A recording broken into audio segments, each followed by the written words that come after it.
Hi, I'm Cait Bermuhler from Bushel Peck. My name is Jess and I am the chef owner of Stoke Deli Bar. This is Overrated, Underrated. We've asked you to submit your favorite and your least favorite, the ones you really hate, food ingredients. And we're gonna give you our hot takes. Dairy, that's tough, eh? Like, for the planet perspective, obviously, dairy's unfortunately damaging and not sustainable the way that we currently approach the dairy industry. But it's so delicious. Like, it makes me so sad to think of a world where cheese is, like, no longer possible. Like, are we getting to that point? Maybe, I don't know. But I also, like, it's kind of inflammatory and it makes me feel like crap, too. Like, I don't know. That's a tough one, man. Dairy, sadly, is probably overrated at this point. I love dairy. Properly rated. I do love cheese and stuff. Yeah. I haven't really got much to say about it. Oh my god, sunflower seeds are the bomb. They're so delicious. And they're so creamy, like they're so rich. Dirt cheap in terms of like nuts and seeds. They're one of the cheapest ones. And like, really, what's the difference between a pine nut and a sunflower seed? Like, they're kind of equally special. Pine nuts have gotten like all of the hype, but like, where are sunflower seeds? Underrated. Sunflower seeds, interesting. Don't really use them that often. I used to put them in the squash baba ganoush that I used to make. Instead of using tahini, I used sunflower seeds, and it makes it go really creamy. I'd say they're underrated. Yeah. Mushrooms, this is like a polarizing, divisive one. Like, you either hate mushrooms or you don't. The ones that are available at the grocery store are the worst ones available, period. Mushrooms are really finicky to harvest in the wild and to cultivate not in the wild, because they're a fungus, so it's like you're growing something that's growing itself. Like, it's super complicated. The variety of mushrooms that you can get and the difference in flavor and texture and the different ways you can produce or prepare them, holy shit, mushrooms are so underrated. I love the flavour of mushrooms, but they're not my favourite texture. You can put them in lots of different dishes, and I would say properly rated. Chickpeas are unbelievable. I think that they're incredible. They're such a great texture. Good for you. They have nutritional value. Yeah, they're like a world without hummus. I don't want to live there. Underrated. Chickpeas, I would say, are underrated. I think they're pretty good for you. You can do a lot with them, like the liquid from the chickpeas you can make vegan meringue with. You can, you make hummus and all that, you put it in tagine.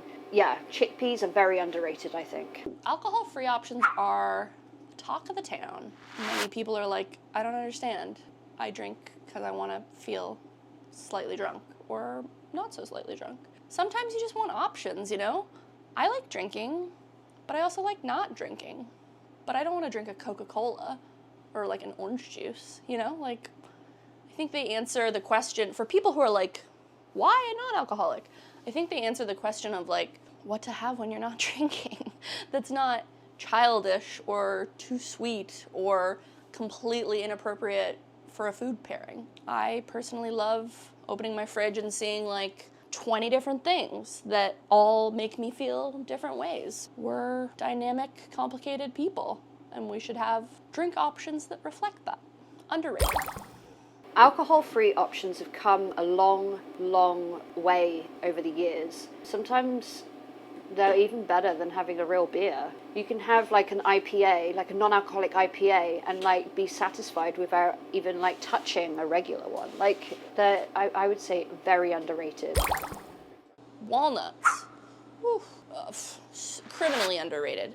If you just eat a walnut, like, I'm looking at a fishy of walnuts and they're raw and they just look like such a fucking bummer. But you can do so many fun, delicious things with walnuts. I mean, just if you forget everything that you know about walnuts and just say, okay, they're great, but they're just bitter. Bitter is a flavor. Like, bitter and salt work really well together. Bitter and sweet can work really well together. Different spices play off bitter. So like, they're underrated because there's so many fun things you can do with them. They can be so delicious. Walnuts. They are delicious when you do things with them, but on their own they're a little bitter. Properly rated.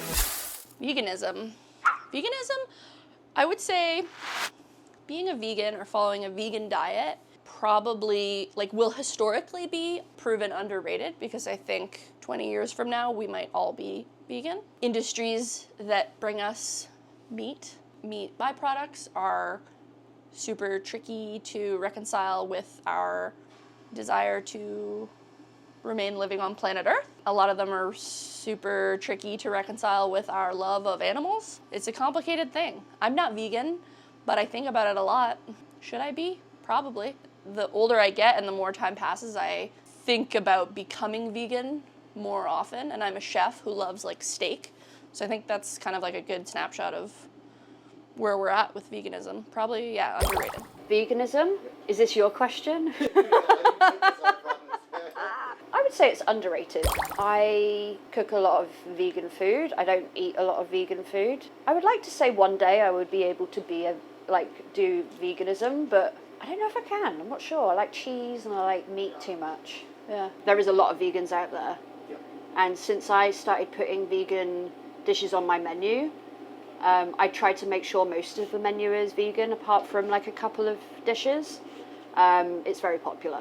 Zero waste is underrated, obviously, because how could it be overrated? I used to work at Dispatch Restaurant in St. Catharines, and it was a really incredible experience. But the thing that I took away and learned the most from that kitchen and the whole restaurant, when we took our garbage out at the end of the night, it was like, there was like this much stuff in it. Like you could, like it weighed nothing. It was just paper towels. And it's because we used everything. Strawberry stems and olive pits, lemons after they've been squeezed into lemon juice. Like that's garbage, you know? Like if you look in your garbage, all of that stuff that's in there, we turned into something. You can take the tops of the chili peppers that you always cut off and throw in the trash. There's still flavor there.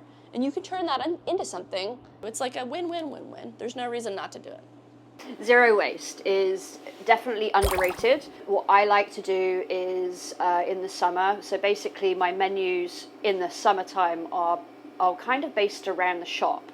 So all the veg and stuff, whatever doesn't sell, I'll probably like ferment or I'll pickle, and then I'll use that in my menu for the week. So I try to change my menu every week. Yeah, it's a good way of preserving things. And that's it for Overrated, Underrated. Leave a comment below or DM us on Instagram to suggest an ingredient you'd like us to discuss on the next episode. Bye!